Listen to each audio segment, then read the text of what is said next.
Bueno, muy buenas tardes a todos. Encuentro número 17 de Debates para el Desarrollo, el ciclo de nuestra Escuela de Formación Política este año. Muchísimas gracias a todos por sumarse. Ahí veíamos en la placa a los expositores que nos fueron acompañando en los encuentros previos de este año. Y hoy teníamos muchas ganas de conversar con Roy Ora. Roy es historiador e investigador del CONICET. Sabe muchísimo, bueno, obviamente de historia, que es su materia, sabe mucho de presidencias argentinas del siglo XX. Y en relación a un tema que conversamos hace poco, también ha escrito un artículo en el que refiere a Buenos Aires como la provincia problema, y espero que ahora nos cuente un poquito por qué. Le agradecemos enormemente a Roy la participación, no olviden enviar sus preguntas por el chat, y ya le paso la palabra a Lucas para que dé comienzo a la charla. Gracias, Santi. Buenas tardes para todos, para todas. Muchas gracias, Roy. Recién cuando charlábamos 2 minutos, te decía y te mencionaba que vengo siguiendo mucho tus artículos y me parece que es hiper interesante, siempre una mirada diferente, una mirada que enriquecía con algo más. En este contexto donde la grieta muchas veces también está en el periodismo, en la historia y demás, le das una buena diagonal para siempre estar pensando, ni de un lado del otro, por lo menos eso es lo que se sienta. Así que gracias por sumarte, y si te parece, abrimos con ese gran artículo que publicaste hace, creo, un poco más de un mes, con respecto a la provincia fallida y esta Buenos Aires, que si bien es una locomotora para la Argentina, también reproduce mucha pobreza. ¿Y cuál es tu mirada al respecto? Primero, de un raconto histórico, ¿por qué llegamos acá con esta provincia? Bueno, ¿qué tal? ¿Cómo están? Muchas gracias por la invitación. Un gusto charlar con ustedes. Provincia de Buenos Aires. Comienzo diciendo dos o tres cosas. Primero, escribí ese artículo porque se cumplían 200 años de la creación de la provincia. La provincia se creó en 1820 y una de las cosas que llama la atención es el hecho de que no hubo muchos festejos. Y eso no solo tenía que ver con el hecho de que la celebración tuvo lugar durante la pandemia, sino también con el hecho, un segundo que nos quedamos sin cámara, a ver si podemos.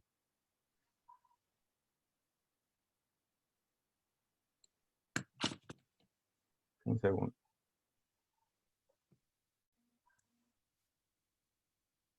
Ahí está, ahí me ven. Sí, perfecto.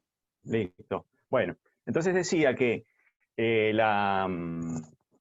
cumplieron 200 años de la creación de la provincia, se creó en 1820 y no hubo festejos, y no solamente por la pandemia. Y eso yo creo tiene mucho que ver con el hecho de que la provincia tiene pocas buenas razones para festejar 200 años. Es en el fondo, la historia de la provincia es la historia de una provincia, no sé si fracasada, pero una provincia con muchos problemas. Y una parte muy importante de esos problemas, digamos así, parte de los problemas de la provincia son los problemas de la Argentina. Y entonces la provincia queda encuadrada dentro de la trayectoria más general de nuestro país. Crecimiento, expansión a lo largo del siglo XIX, un ciclo, digamos así, de avance económico y sociocultural a lo largo de todo el siglo XIX, hasta la década del 70, pero de ahí en adelante un montón de problemas, que son los problemas de Argentina. Pero además tenemos problemas específicos de la propia provincia, y esos problemas tienen que ver con el hecho de que la provincia nunca entró bien en la Federación Argentina. Al comienzo, siglo XIX, fue una provincia demasiado grande, demasiado poderosa, y esto siempre fue una dificultad. A una dificultad que llevó a que en el 80, en el año 1880, en el momento más importante de la historia de la provincia, luego de la derrota en la Revolución del 80, la provincia perdiera su capital. Hasta entonces la capital de la provincia era Buenos Aires, y el distrito rural, más la capital federal, lo que de ahí en adelante fue capital federal, era eso solo más de la mitad de la Argentina en términos sociodemográficos, en términos económicos. Pero una vez que perdió la ciudad y la ciudad se convirtió en capital federal, en la capital de todos los argentinos, la provincia quedó muy desarticulada políticamente. No logró construir un centro de poder alternativo con el cual ordenar su territorio. Y ya entonces desde muy temprano se ve que La Plata no pudo cumplir esa función. Entonces ahí yo hago un recorrido, un poco con algunos detalles en algunos momentos más que en otros, sobre las dificultades para hacer de la provincia un actor político relevante. Y bueno, y entonces yo creo que las dificultades que tiene la provincia para constituirse en un actor se ven en dos niveles. Por una parte, el hecho de que pesa poco en la discusión política nacional. Y pesa poco porque está subrepresentada. La provincia que representa, por ejemplo, el 38-40% del producto, tiene la misma cantidad de senadores que provincias que representan el 1 o el 2% del producto, Catamarca, La Rioja, etc. Y también porque sus grupos dirigentes no necesariamente están bien arraigados en la realidad provincial. Por ejemplo, sería muy extraño que en Santa Fe o en Córdoba los gobernadores no residieran en el propio territorio provincial y no conocieran en detalle su provincia. Eso no sería bien visto. Pero eso sí sucede en la provincia de Buenos Aires. Así como sucede también que la provincia de Buenos Aires no funciona como una comunidad política capaz de discutir colectivamente sus problemas comunes, como sucede en cualquier otra provincia. ¿Y por qué eso no sucede? Porque el sistema de medios, tanto público como privado, gira en torno a un distrito que está al lado, a pocos kilómetros, ¿no es cierto? Se llama Capital Federal, y gran parte entonces de los temas más importantes que le llegan a los bonaerenses como temas de la agenda pública no son necesariamente sus temas.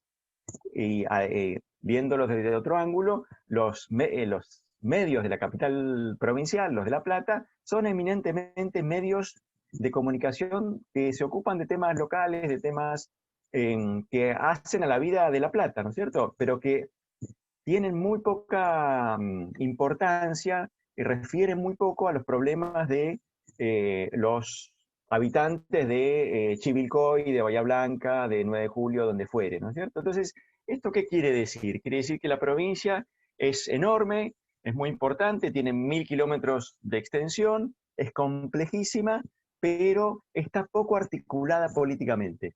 Y eso significa que le va a ir mal siempre, o casi siempre le va a ir mal, en la disputa política nacional por recursos, y también va a ser muy difícil de gobernar desde La Plata. Hay un montón de evidencias de esto. Tuvimos hace poco una rebelión policial que pone de relieve algunos de estos problemas. ¿Esto qué significa? Bueno, significa que yo creo que tenemos que pensar seriamente, los que vivimos en la provincia, qué queremos hacer con el futuro de este distrito que, así como está, no le sirve a nadie. No puede ser gobernado con la misma eficiencia, con la misma eficacia con que son gobernados otros distritos. Tenemos dirigentes políticos que hoy están y mañana no están porque ven a la provincia simplemente como un trampolín para una carrera política nacional.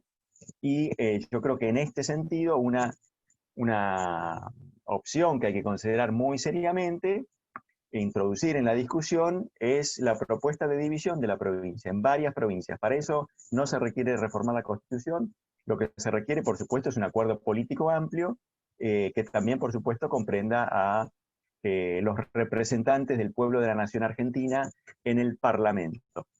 Pero yo creo que eso sería bueno para todos, peronistas y radicales en esencia, o que juntos con el cambio, como quieran llamarle. Me parece que haría la división de la provincia, convertiría a las 3, 4, 5 provincias que emerjan de ahí en unidades políticas mucho más manejables, mucho más cercanas a las expectativas y deseos de sus ciudadanos. Si la provincia de Buenos Aires se divide en 5, cada una de esas provincias tendría más o menos la población y los recursos de las que le siguen en importancia. Esto es Santa Fe y Córdoba, cada una de las cuales tiene entre 3 y 4 millones de habitantes.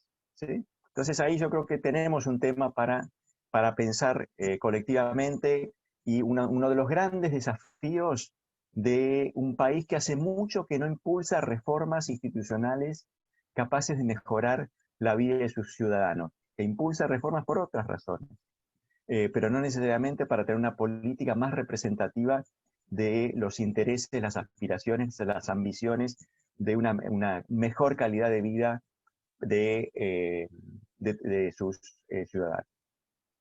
Entonces, más o menos el argumento que yo presento ahí es este, ¿no es cierto? Es un argumento que lo presento sobre todo mirando cómo hacen los historiadores, bueno, cómo es la trayectoria de La Plata, cuánto pesó eso en la historia de la provincia, qué dificultades se fueron planteando en distintos momentos, y sobre todo, bueno, no me detengo tanto, pero seguramente a muchos de ustedes les interesan las últimas 3 o 4 décadas, que es donde claramente el problema de Buenos Aires se volvió mucho más acuciante, ¿no es cierto?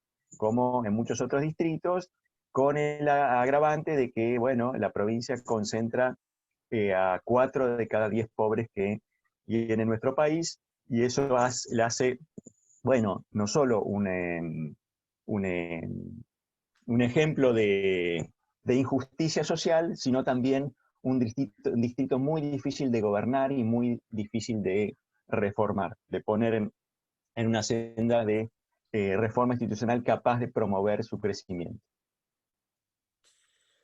Roy, interesante, la verdad que es un tema que es difícil para la política porque hay muchos que lo plantean en la previa, pero después cuando logran llegar al poder o ser gobernadores, después también eso da un poder muy grande, y la verdad que habría que, como vos decís, generar un amplio consenso para el bienestar de todos, porque resolver la provincia de Buenos Aires es resolver el problema estructural de la Argentina y el área metropolitana, y muchos de los problemas estructurales que tenemos. La idea, reitero lo que decía Santi, vayan enviando preguntas, la idea es ir salteando y peloteando un poco con vos diferentes temas, algunos artículos, algunas apreciaciones tuyas. Hace poco también escribiste un artículo muy interesante sobre el 17 de octubre, y ahí media biblioteca, y es una biblioteca enorme atrás, tiene una versión sobre el 17 de octubre, hay otra media biblioteca que dice otro. ¿Cómo nos podés contar brevemente qué es lo que pasó el 17 de octubre? Y después, si querés contarnos algunas notas de color, está también nuestro amigo Emilio Perina, que es historiador también, y alguna vez hemos charlado con él. ¿Estaba la plaza llena, no estaba la plaza llena? ¿Quién fue? Las fotos y los videos que vemos son del 17 de octubre. ¿Cuál es tu mirada al respecto? Bueno, 17 de octubre es un tema que ha concentrado enorme atención. Primero entre los sociólogos, fueron los que empezaron a pensar el problema. Me refiero, por supuesto, en el mundo académico, ¿no? Y hay contribuciones ahí buenísimas. Y después en la medida en que se fue alejando del presente, en la medida en que fue pasando el tiempo, los historiadores también empezaron a mirarlo. La discusión sociológica empezó apenas cayó Perón. Y el primero que dijo cosas importantes fue Gino Germani, creador de la carrera de sociología. Y después sus discípulos, los que vinieron después de él, como siempre pasa en la vida académica y también en otros campos, trataron de afirmarse, de ganarse un lugar en la vida académica discutiendo con sus mayores. La competencia intergeneracional es típica de la discusión académica. Entonces empezó Germán y después vinieron otros, Juan Carlos Portantiero, Miguel Murmis, Silvia Sigal, Juan Carlos Torre, con contribuciones buenísimas, muy, muy interesantes todas ellas, ¿no es cierto? Pero en general, cuando uno mira esa discusión, yo creo, una de las cosas que se ve es la idea de que el 17 de octubre es una suerte de condensado, de síntesis del peronismo. Que si uno logra entender lo que pasó ese día, entiende la naturaleza del peronismo, como si el peronismo tuviera una esencia. Eso fue gran parte de la discusión. Y esa discusión es una discusión que se armó en los años 70, 80, cuando el peronismo, ¿qué era? En esencia, el núcleo del peronismo era una fuerza política dominada o que tenían un lugar muy central al mundo obrero y sindical. Y muchos veían al peronismo sobre todo como una sumatoria de elementos que eran ejército, iglesia, empresarios, burguesía nacional, trabajadores organizados. Pero después el peronismo fue cambiando, fue muchas otras cosas. En los últimos 20 o 30 años, el peronismo nos dio muchas sorpresas. Entre otras sorpresas nos dio una bien considerable, y es que dejó de ser un partido de trabajadores, o dejó de ser predominantemente un partido de trabajadores para convertirse cada vez más, sobre todo el peronismo bonaerense, en un partido, para decirlo rápido, de los pobres, un partido de personas que habían perdido empleo, que se habían caído o se están cayendo de la economía formal y que están en el mundo del empleo informal, de la changa y demás, ¿no es cierto? Bueno, entonces el peronismo empezó a tener como otra sociología, para decirlo rápido, ¿no? Empezó a tener otras bases sociales. Y eso nos ayudó a pensar históricamente qué fue el peronismo. Cómo fue en los años en que se forjó y esto hacia dónde nos llevó. A mirar, a tener una visión más compleja del fenómeno. Porque los historiadores, ¿cómo trabajamos? Trabajamos en esencia con impresiones sobre cómo es el pasado, y esas impresiones están muy moldeadas por nuestro presente. Y en la medida en que cambió la Argentina, están cambiando las interpretaciones sobre el peronismo, sobre lo que es, sobre lo que fue, sobre qué características lo definen.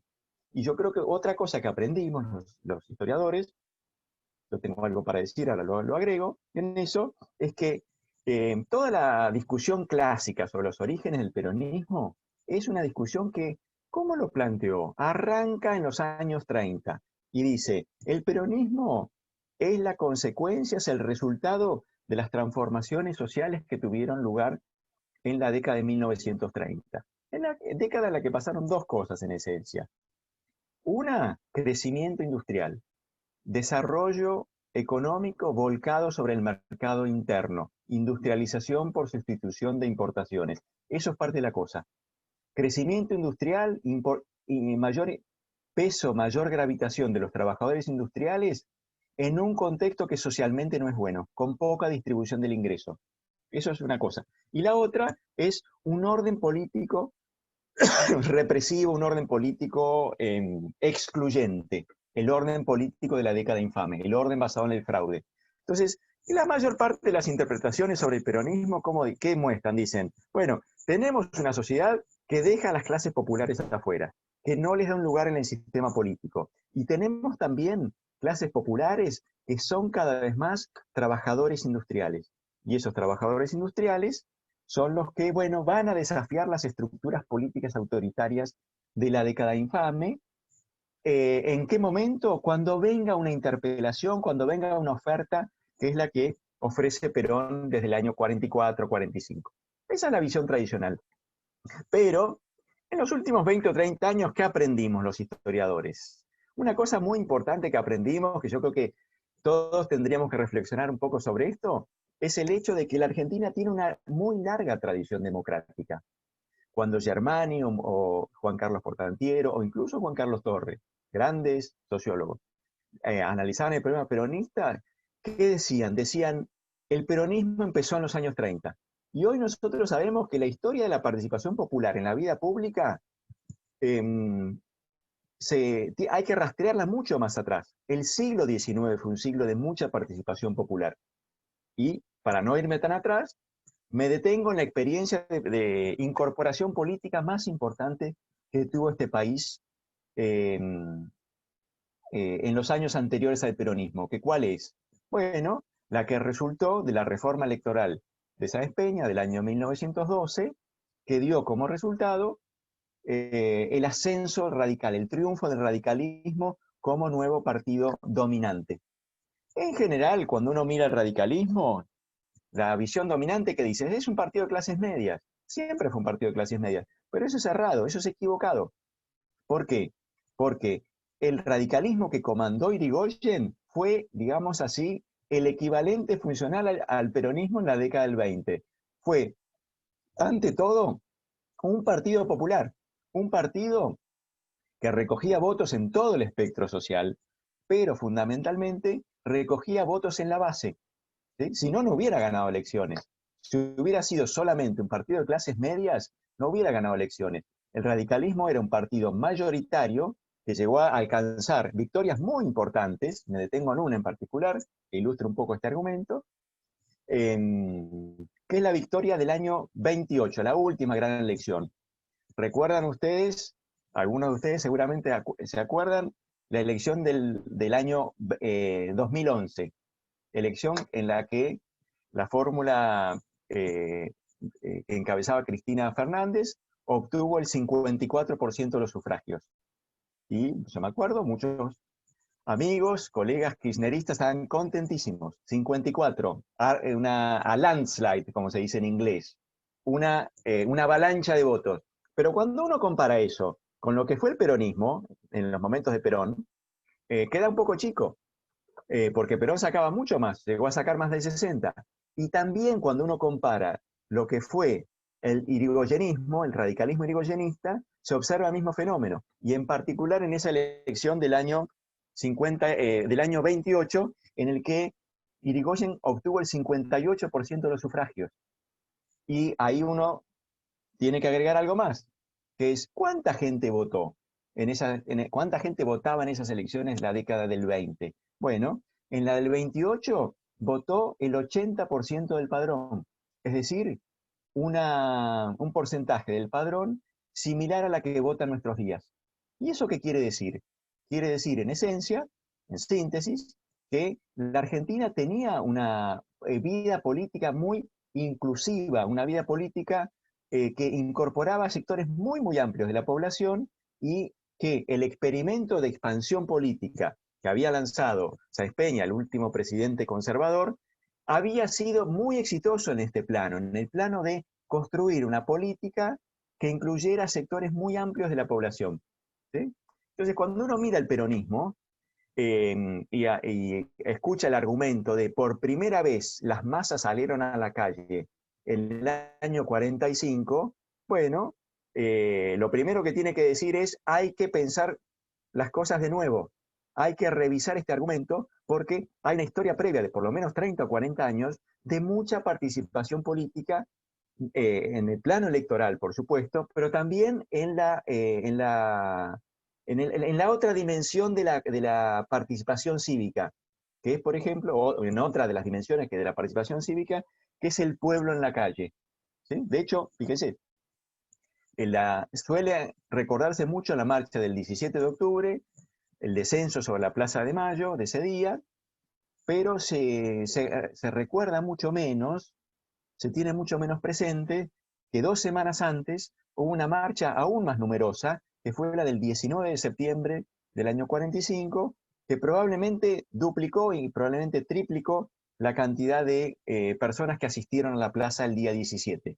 ¿Sí? Y esa fue una marcha de la oposición, una marcha dirigida a golpear al gobierno militar, bueno, y con algún éxito porque dio como resultado digamos, la marginación temporal, por supuesto, de Perón, la renuncia de Perón, el desplazamiento de Perón de sus distintos cargos, entre ellos el de vicepresidente y el de secretario de Trabajo y Previsión, que finalmente hicieron que fuera detenido y enviado a Martín García. ¿Sí? Sin esa marcha, sin ese evento, es muy difícil entender lo que sucedió el 17 de octubre, ¿no es cierto? Es decir, entonces, no me quiero detener mucho en detalles, pero una cosa muy, muy importante es la siguiente, me parece, y es tener en cuenta que la historia democrática argentina es una historia que tenemos que contarla en el largo plazo. Y sobre todo, tenemos que pensarla como una historia en la que el peronismo fue una inflexión muy, muy importante, pero no la única, ¿cierto? Y por supuesto, el 17 de octubre fue un elemento más, un hito más importante, pero no el único. A punto tal que en ese artículo que mencionaba Luca, yo un poco de manera provocativa, pero con algún argumento digo lo siguiente: el 17 de octubre no fue el día de la lealtad. El 17 de octubre fue un día en el que Perón se sintió seguramente muy feliz, porque 2 o 3 días antes Perón pensaba que su carrera política estaba terminada. Estaba pensando sobre todo en la jubilación. Y esa movilización del 17 lo rescató de ese destino, del destino de un coronel retirado. Pero ahí no se soldó la lealtad entre Perón y sus seguidores, no fue el día de la lealtad. En todo caso, fue el día en el que muchos trabajadores sintieron que la propuesta de Perón era algo que valía la pena atender. Y, sobre todo, las promesas de esos meses, y en particular las promesas que hizo en la elección del 46, en la elección de febrero del 46, fueron muy importantes para que llegara a la presidencia y también condicionaron mucho esos primeros años, y creo yo son el principal elemento que ayuda a entender por qué la política económica del peronismo en esos primeros años fue tan generosa en términos de concesiones sociales, ¿no es cierto? De tiro hacia atender a las demandas del trabajo organizado y de los trabajadores en general, ¿cierto? Sabemos que el peronismo tuvo 3 años de gloria, y después, bueno, la revolución distributiva llegó a su fin. ¿Y por qué fue tan importante esa revolución distributiva? ¿Por qué fue tan significativa? Un indicador de eso, sobre la magnitud de esa revolución distributiva. El principal indicador es que en el curso de 3 años los salarios subieron un 50%. ¿Por qué fue eso, creo yo? Bueno, porque Perón tenía clara una cosa, y que lo que tenía que hacer era convertir a aquellos que lo habían acompañado ocasionalmente en la elección del 46, el 17 de octubre del 45, en la elección del 46, tenía que convertir a esos que lo habían votado una vez en fieles seguidores. No fue natural eso. Por supuesto, esto nos tiene que, para comprender este fenómeno, tenemos que tener presente un elemento muy importante, y es que desde la década del 10 en adelante, las clases populares tenían una opción política que era como su hogar, su casa. Así como desde los años 40, desde 45, 46, fue el peronismo, del 16 y sobre todo entrado el 20 hasta los 40, el voto popular era un voto radical. Y el radicalismo era el Partido Popular. Es por eso que, por ejemplo, cuando Perón fue a la elección del 46, ¿qué es lo que quiso hacer? ¿A quién quería tener de compañero de fórmula? Y buscó denodadamente conseguir un compañero de fórmula con esta característica. ¿Cuál era esa característica? Tenía que ser radical. Y por eso, por ejemplo, trató de buscar un líder radical de primera línea. Ninguno quiso acompañarlo. ¿Por qué no lo quisieron acompañar? Porque los radicales pensaban que iban a ganar. Entonces, finalmente, ¿a quién tuvo que sumar a la fórmula presidencial?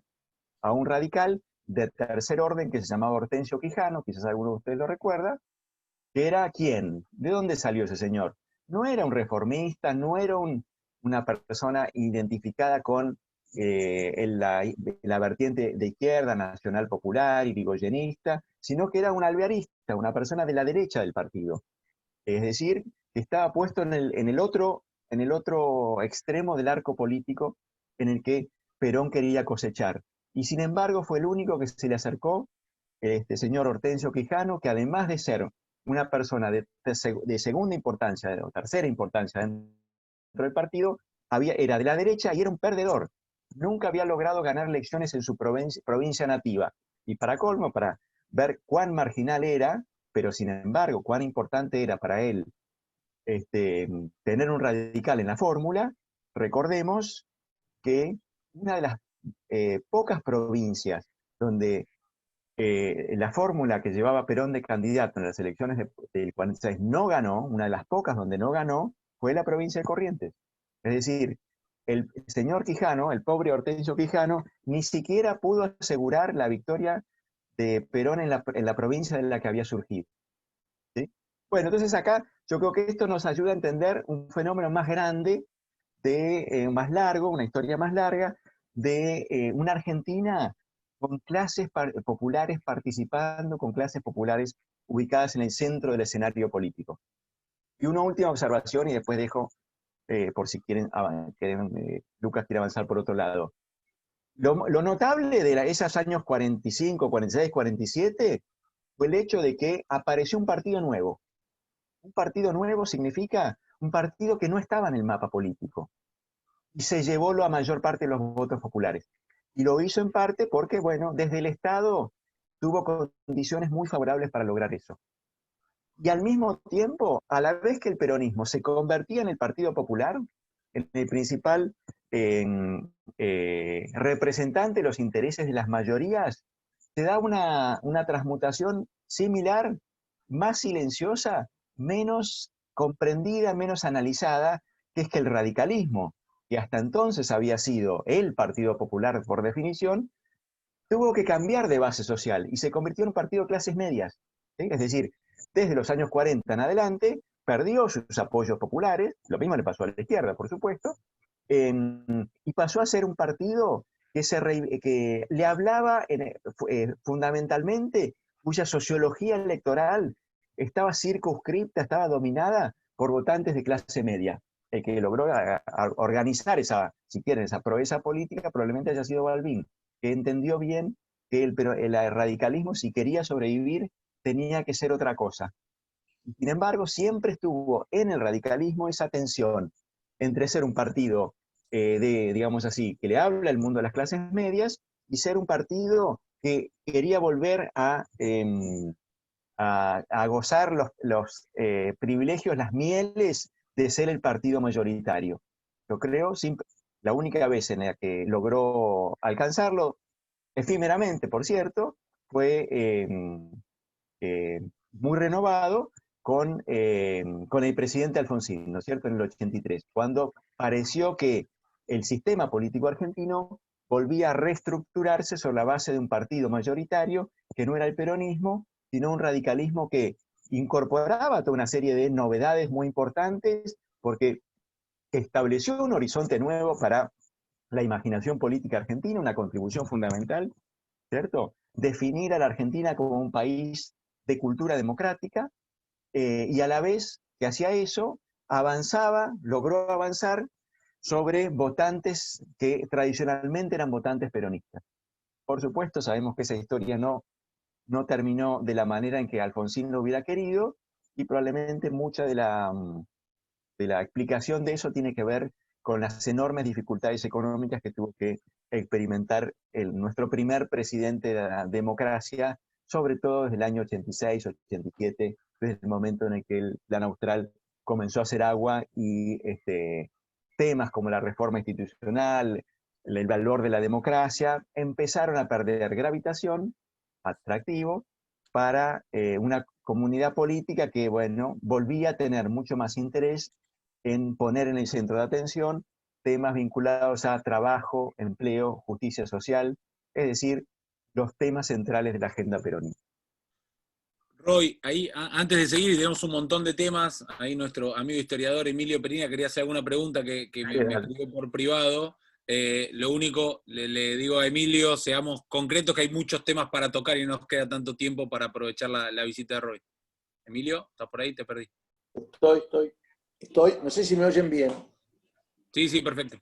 Sí, perfecto. Bueno, la verdad que es súper interesante todo lo que le he escuchado a Roy y sería largo de contar. Yo creo que en los últimos años, como él decía, hay una serie de autores, Fabián Bosoer, el propio Juan Carlos Torre, que cambió algunos de sus trabajos o los amplió, Renan Rein, Oscar Troncoso, que han aportado mucho para demostrar que las ideas originales de Germani y la visión que, sobre todo partiendo desde el socialismo y de ciertos sectores no peronistas, había sobre el primer peronista, era una visión equivocada, básicamente, y no suficiente. Sobre lo último que decía, Roy, yo creo que se fue mucho más que el vicepresidente. El último libro de Samuel Amaral, donde analiza las elecciones del año 46, que es cuando realmente el peronismo tiene esa lealtad que vos planteabas, no el 17 de octubre, sino el 24 de febrero del 43, cuando gana las elecciones democráticamente. Bueno, ahí demuestra que Perón no solo se llevó los votantes, sino se llevó en algunas provincias estructuras completas. Yo diría que entre el 40 y el 45% del radicalismo se fue con Perón. Y eso fue un problema grave. Y después siempre me quedarán, y todavía tengo algunas dudas sobre la génesis del 17 de octubre, que en algunos momentos hasta parece una crisis provocada por Perón, destinada sobre todo a resolver un problema que a Perón se le planteaba. Nunca un candidato de un gobierno militar gana una elección si aparece como heredero del proceso, como herencia del proceso. Y el 17 de octubre le permitió al peronismo y sobre todo después el trabajo de Apol a construir una mística como si Perón hubiera salido de otro lado y presentarlo al electorado casi como un candidato desde la oposición. No sé qué opinás de eso. Sí, sí, mira, rápidamente los dos puntos que señalás. El primero, efectivamente, hay un muy lindo trabajo, muy detallado de Samuel Amalal reciente, gracias por mencionarlo, que muestra eso, ¿no? Que, bueno, digamos, una cosa en un punto obvia, y es que Perón quiso ir a la elección del 45, 46, todavía no estaba la fecha, ¿no? ¿Y con qué iba a ir, pobre? Necesitaba una estructura política. Es un tema que sabemos es decisivo para la competencia electoral. ¿Y dónde la iba a buscar? No podía buscarla, no podía encontrarla en sus aliados, los que tenía más cerca, esos laboristas, los sindicatos, porque esos no conocían el negocio de ganar elecciones o de organizar elecciones. Entonces tenía dos o tres opciones y seguramente una eran los conservadores, pero no eran particularmente prestigiosos y sobre todo yo creo ahí lo que se muestra es que, bueno, el Partido Radical era el Partido Popular. Entonces, muy razonablemente, Perón los fue a buscar y les ofreció mucho, ¿cierto? Para que se sumaran, para que se pasaran de bando. Pero mi punto, y eso estoy de acuerdo en todo lo que vos decís y lo que muestra es Samuel Amaral, ¿no? Pero el punto que quisiera enfatizar gira en torno al siguiente aspecto, y es todos pensaban basta leer el 45 de Félix Luna, ¿no es cierto? Todos pensaban que Tamborini y Mosca iban a ganar esa elección, que el radicalismo era imbatible. ¿Y por qué pensaban eso? Bueno, porque la gente piensa en función no de lo que va a pasar, sino de lo que pasó. La gente todos somos como los historiadores. ¿Y qué es lo que había pasado hasta ese momento? Lo que había sucedido es que el radicalismo nunca había perdido una elección. Entonces, pues, planteo un paralelo. 1983. Algunos de los que están acá se acuerdan de esa elección, ¿no? Es decir, ¿qué se decía? Alfonsín decía, podemos ganar. Y los radicales decían, no hay manera, ¿no? A punto tal que recuerdan algunos, las encuestas daban a Alfonsín ganador, algunas encuestas. Y muchos encuestadores no terminaban de creer en los resultados de sus propias encuestas. Y por tanto, las manipulaban. Uno de los pocos que dijo, gana Alfonsín es Manolo Mora y Araujo. Falleció hace poco Manolo, ¿no es cierto? Uno de los pocos que dijo, no, va a ganar Alfonsín. Y gana contra la historia, pero a muchos realmente les costó pensarlo. Y yo creo que cuando uno mira la elección del 46, se observa el mismo fenómeno, es decir, la dificultad que tenían los actores de ese tiempo para imaginar la derrota de un partido que seguía siendo el Partido Popular. Y eso explica por qué muchos dirigentes radicales de primera línea decidieron no irse con Perón. Más allá de cuestiones de fidelidad partidaria y demás, ¿no? Pero ¿quiénes se fueron con Perón? Aventureros, mayormente. Gente que veía su carrera, digamos así, limitada porque, bueno, no había espacios para crecer. Esas, me parece, son las razones que explican el vuelco de muchos dirigentes radicales hacia el peronismo. Y después, respecto al 17 de octubre, claro, el 17 de octubre fue muy importante porque cambió radicalmente el escenario político. Perón dejó de ser el representante de la dictadura militar, del coronel nazifascista, y comenzó a despegarse de esa imagen y a construir para muchos, no para todos, pero para muchos observadores y votantes de esa elección, a construir otra posición política, que era el de una persona que tenía enemigos dentro del gobierno de la dictadura, ¿no es cierto? Hay que señalar de todas maneras que me parece Perón, bueno, guardó lealtad al gobierno de la Revolución del 43, a punto tal guardó lealtad que el día en el que decidió asumir la presidencia, las elecciones fueron el 24 de febrero del 46, ¿qué día eligió para asumir, para que se realizara la ceremonia de asunción? ¿Sí? El 4 de junio del 46, es decir, cuando se cumplía el tercer aniversario del golpe del 43. ¿Sí? Y por supuesto asumió con uniforme militar. ¿Sí? Entonces eso me parece marca mucho más continuidades que cambios, aunque seguramente, bueno, digamos así, el rally hacia las elecciones se le hizo mucho más sencillo en la medida en que ahí en esa 17 de octubre, en lo que vino después, logró presentar una imagen mucho más atractiva para un conjunto de votantes que quizás tenían sospechas respecto a la naturaleza autoritaria, católica, antipopular del régimen, que había sido un poco la historia del régimen de la dictadura militar en sus orígenes, ¿no? Roy, ahí te corro un poquito el eje, tiene que ver con lo que estamos charlando, pero en estas épocas que se habla mucho de grieta, de antinomias, la historia argentina estaba un poco asignada por esto, con unitarios federales, por conservadores radicales, después peronistas radicales, etcétera, etcétera, etcétera. ¿Cómo ves con una mirada histórica estas antinomias actuales? Si hubo algún momento de tensión mayor o no, o siempre existieron en la Argentina, y cómo ves el proceso que se dio en nuestro país desde sus orígenes hasta la actualidad. Sí. Bueno, los que dicen que la división política, que la polarización política es un fenómeno reciente, me parece que les vendría bien mirar un poco en la cosa en el largo plazo. Porque la Argentina siempre fue un país en el que la política, primero, dos cosas, tendió a organizarse en torno a dos polos. No siempre fue así, pero la mayor parte del tiempo fue así. Desde el rosismo en adelante, creo yo, en líneas generales fue así. Es decir, la Argentina es un país en cuya tradición política predomina, siempre predomina ahora, y siempre predominó un tipo de competencia con partido dominante, ¿no? Donde hay un partido que domina y un nucleamiento opositor que tiende a juntarse para oponerse. Pensemos rápidamente. El PAN, Partido Autonomista Nacional, gobernó la Argentina 36 años, desde Roca hasta Roque Sáenz Peña. ¿Sí? Fue un partido de gobierno. Y había ahí una oposición que a veces se juntaba, a veces no tanto, pero predominó este rasgo.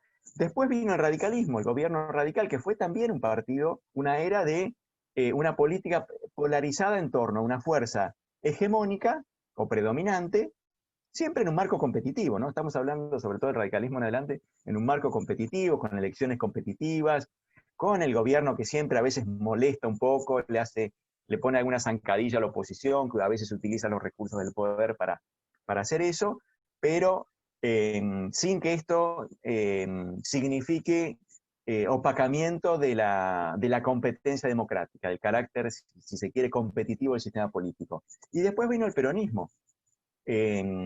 Así que cuando uno mira la vida política argentina, yo diría, está caracterizada por el hecho de que hasta no hace mucho siempre hubo un partido dominante. Quizás se está cambiando ahora, ¿no? La victoria de Alfonsín fue un hito, y después vinieron muchos años de peronismo, apenas interrumpidos por la breve presidencia de la Rúa, ¿no es cierto? Quizás con Macri estamos asistiendo a otra historia, habrá que ver. Entonces yo diría, este tema es muy, muy importante para entender la naturaleza de los conflictos políticos. El hecho de que tenemos, en la historia argentina, los actores políticos están acostumbrados a funcionar en un marco donde hay un oficialismo poderoso que marca mucho la cancha en la disputa política. Y después está el otro hecho de que, en general, la competencia política en Argentina es una competencia política con algún nivel de ruido, ¿no? Y en este sentido digo, bueno, esto que nosotros llamamos grieta no es particularmente original. En los años, por ejemplo, de primero y segundo gobierno de Perón, la oposición la pasó mucho peor de lo que la pasó la oposición en los años kirchneristas, ¿no? Donde, bueno, basta pensar que en los años del gobierno de Perón, líderes opositores importantes fueron a parar a la cárcel por desacato. Esto, afortunadamente, ya no es parte de nuestra tradición política. Yo creo que eso tiene mucho que ver con la contribución de Alfonsín, que definió la democracia en otros términos, que la definió no solamente como un sistema político en el que gobierna, en el que ganan las elecciones, sino también como un sistema político en el cual los que ganan las elecciones gobiernan para todos y tienen que inevitablemente respetar las minorías, porque esas minorías, pues los que están en la oposición, son también expresión legítima de una comunidad política compleja y heterogénea. Esto es, que no hay un único punto desde el cual se captura, se comprende la totalidad de la nación, que fue un poco la visión que en su momento tenía Perón, ¿no? Ahora, por suerte, creo yo, vivimos en una sociedad plural, que acepta la diversidad en muchos planos, y entre esos planos está, por supuesto, el plano político. Y en ese sentido, bueno, yo creo que tenemos una historia política de disputa, de enfrentamiento acalorado, y creo que la grieta no es nada, nada original. Yo diría, en todo caso, que si hay algo que buscar, sobre lo cual, si hay que buscar alguna originalidad, miraría más el hecho de que en las últimas décadas la competencia política se dio en un marco de enormes dificultades sociales. Y eso yo creo que es un problema, ¿no es cierto? Es decir, la Argentina tiene poco proyecto de futuro, y eso envenena mucho la discusión política, ¿no? Hace que muchos temas que podrían tratarse de manera más civilizada, de manera más cooperativa, tiendan a tratarse como temas de suma cero, en los que si gana uno, pierde otro. Y eso yo creo que es, para mi gusto, la principal tragedia de Argentina desde hace ya bastante tiempo. El hecho de que la Argentina es un país que está estancado, que tiene una distribución del ingreso peor que la que tenía hace 40 o 50 años, y tiene una porción muy, muy importante de su población viviendo en la pobreza, y ese retroceso, bueno, tiñe, complejiza, vuelve más difícil la vida de todos, ¿no es cierto? No, en particular de los que sufren eso, pero también hace más pobre nuestra vida pública, nuestra vida ciudadana. Roy, en esa línea recién lo planteabas, y ya vamos a ir entrando a las últimas preguntas agradeciéndote. La verdad que nombraste el tema Roca, que da un capítulo en sí mismo para otro personaje de nuestra historia que genera una gran división, y da para charlar, para resaltar, para pensar lo que hizo y demás.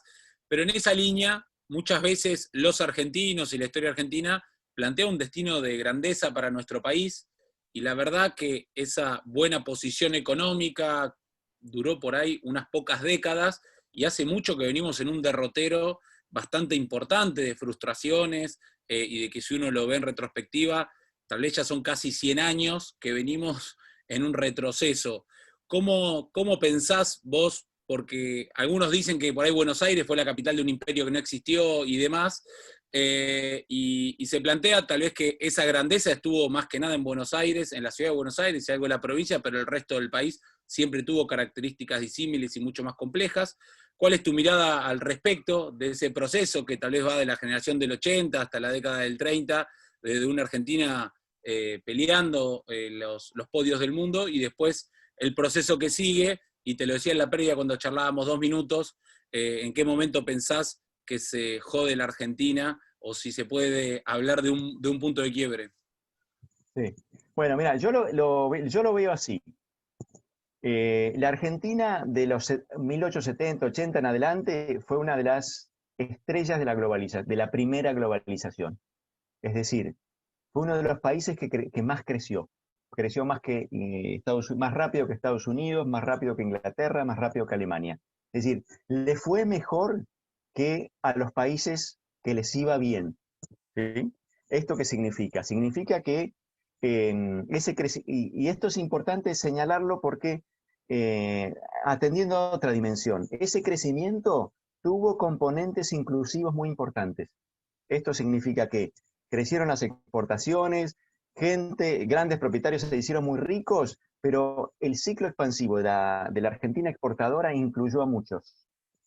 Eso es muy fácil de mostrar, no solo en Buenos Aires o no solo en La Pampa.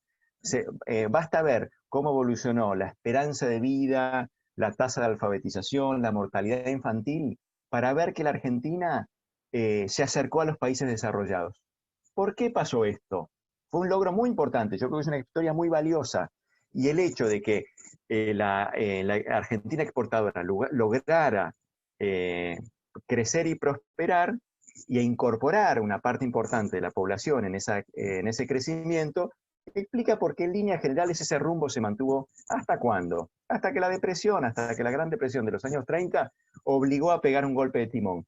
Pero no porque los argentinos quisieran, sino porque el mundo cambió. Entonces ahí yo creo que la depresión es muy importante porque obligó a la Argentina a cambiar.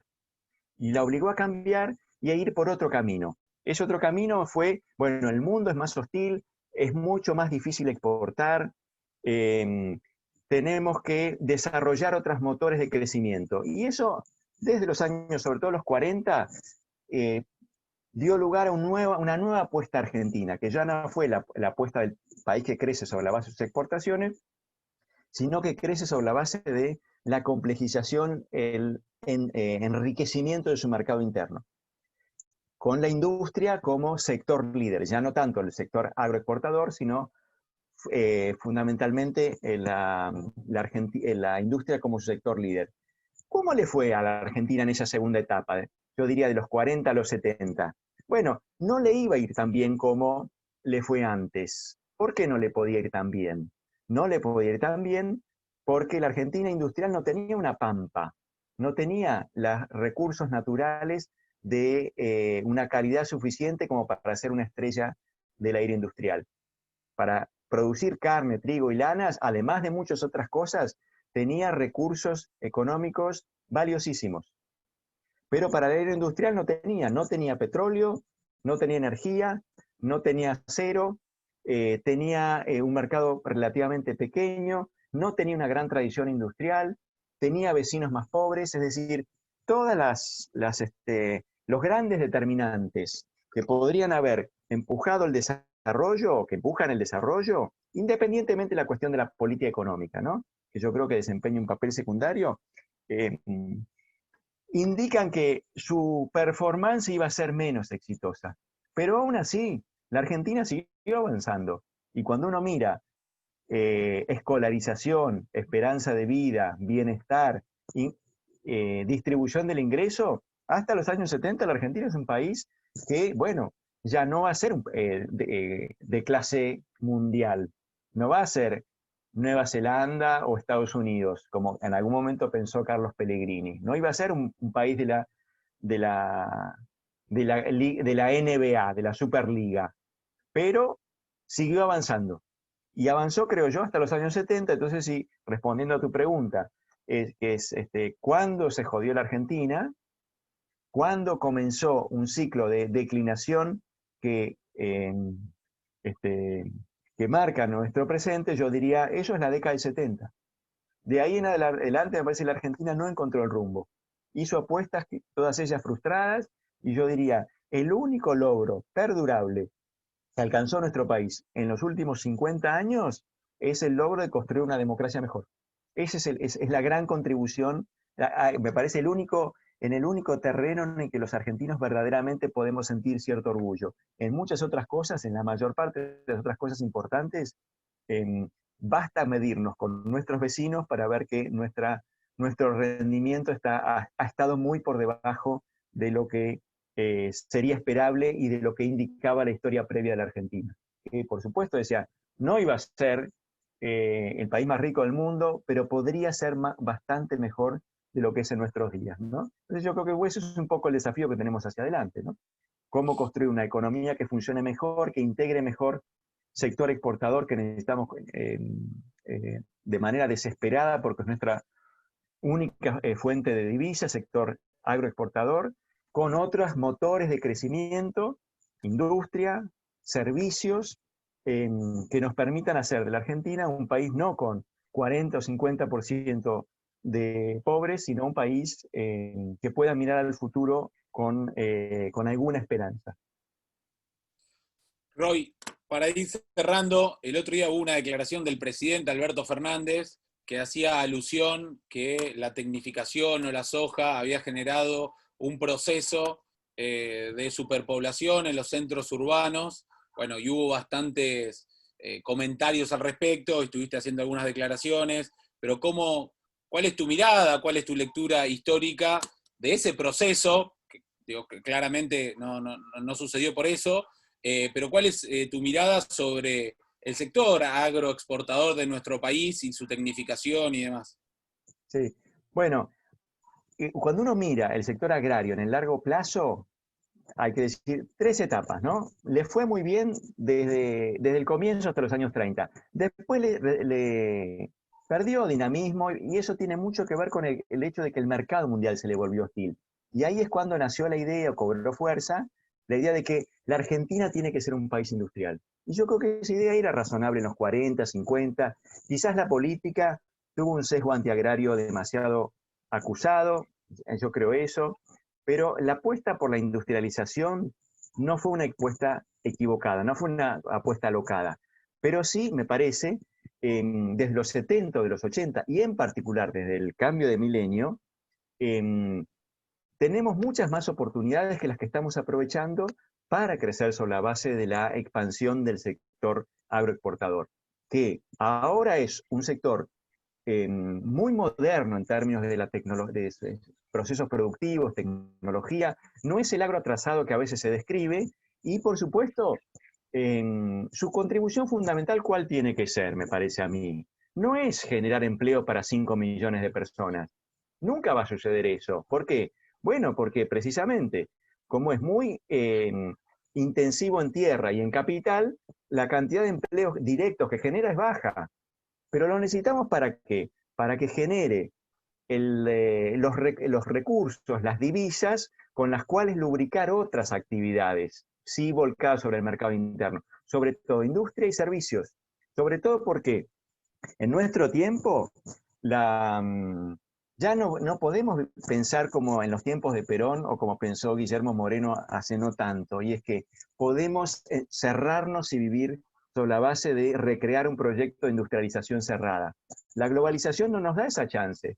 Cualquier cosa que nosotros consumimos, desde un celular hasta una pantalla de computadora, lo que sea, eso viene de afuera. Y por tanto, la canasta de bienes de consumo de las mayorías, incluso de los que están más abajo, tiene muchos componentes importados. Por tanto, mejorar el nivel de vida de las mayorías supone necesariamente, obliga necesariamente a tener un sector exportador más dinámico. Para mejorar la calidad de vida de las mayorías necesitamos más exportaciones, no menos. Por tanto, ¿eso qué significa, yo creo? Significa que tenemos que apostar más a crear un contexto en el que las exportaciones se vean incentivadas a través de distintos mecanismos. Uno que yo creo muy importante es la baja de impuestos, de retenciones, en los países que más graban sus exportaciones. Eso yo creo que lo tenemos que cambiar, y en todo caso, si tenemos que grabar la actividad, tenemos que desgravar la actividad productiva, y en todo caso grabar la propiedad del suelo, pero lo que sí tenemos que hacer es duplicar, triplicar nuestras exportaciones teniendo cuidado en torno a una cuestión que yo creo es un tema importantísimo, sobre el cual hoy empezamos a ser mucho más conscientes de lo que éramos hace 2 o 3 décadas. Y es que tenemos que también cuidar los recursos naturales. Entonces tenemos que hacer crecer el volumen de la producción, tenemos que presionar más los recursos naturales que tenemos, pero tenemos que hacerlo con el cuidado suficiente como para no agotarlos o no destruirlos, porque esos recursos naturales no nos pertenecen, sino que son un legado de las generaciones anteriores que tenemos que pasar a las generaciones futuras. En este sentido, me parece crecimiento exportador fundamental, el cuidado del medio ambiente, cuidado del suelo, cuidado de los bosques, igualmente fundamental. Y esas dos cosas tienen que hacerse de manera simultánea y compatible. Roy, lo último, 2 preguntas concretas y cortitas. Presidente preferido de la historia o momento por alguna anécdota que puede ser de color que te guste para estudiarlo o porque sientas cierta pertenencia o gusto. Y por último, si estás leyendo algo o qué nos recomendás para leer. Bueno, no, presidentes muchos. Yo creo que los historiadores tratamos de tomar un poco de distancia y mirar a las figuras en su contexto. Pero en mi experiencia política, mi experiencia, digamos así, personal, desde el punto de vista más subjetivo, yo creo que el más importante para mí fue Alfonsín. Está asociado con recuerdos muy valiosos de mi adolescencia, de mi vida pública. y yo creo que no fue una de las presidencias más exitosas, por cierto, pero fue una persona que quiso una Argentina mejor, que claramente propuso eso como proyecto, tuvo sus méritos indudables, dejó un legado perdurable, en otras cosas fracasó y nos dejó una tarea para los que venimos después. Lecturas que estoy haciendo ahora, a ver qué estoy leyendo que me gusta. Bueno, que hice hace poquito, recomiendo, bueno, a ver qué cosa. Un libro de Juan Carlos Torre sobre Mar del Plata, Ajá. que se llama Mar del Plata, que es una historia social de la Argentina narrada desde el punto de vista de esa ciudad tan peculiar, que fue una ciudad que nació como un balneario oligárquico y después fue un balneario habitado o, digamos así, visitado por las clases medias, y desde los años 60, 70, sobre todo, un balneario donde también llegaron las clases populares, sobre todo las clases populares de las clases trabajadoras sindicalizadas, ¿no es cierto? Entonces, a través de la reconstrucción de la historia del Mar del Plata como balneario, lo que hace Juan Carlos Torre, uno de nuestros grandes sociólogos, es contar un poco la historia de lo que fue el siglo XX argentino, qué ideas lo movieron, cuáles fueron las aspiraciones que puso sobre la mesa y cuáles fueron sus logros y sus limitaciones. Bueno, Roy, a buscar el libro de Juan Carlos Torres, que seguramente debe estar bueno, hiper, la verdad, interesante, da para hablar muchísimo, nos quedaron un montón de temas, seguramente te volveremos a convocar. Agradecerte mucho y felicitaciones por todo el laburo, porque realmente hay veces que no es tan fácil plantear la historia tan entretenida en un contexto así, donde hay mucho, donde se mezcla la academia, la política, las cuestiones de coyuntura. Así que hiper interesante, te mando un abrazo y muchas gracias. Bueno, muchas gracias a todos, gracias por estar presentes en esta conversación. Un abrazo para todos y todas, nos vemos el martes que viene. Muchas gracias.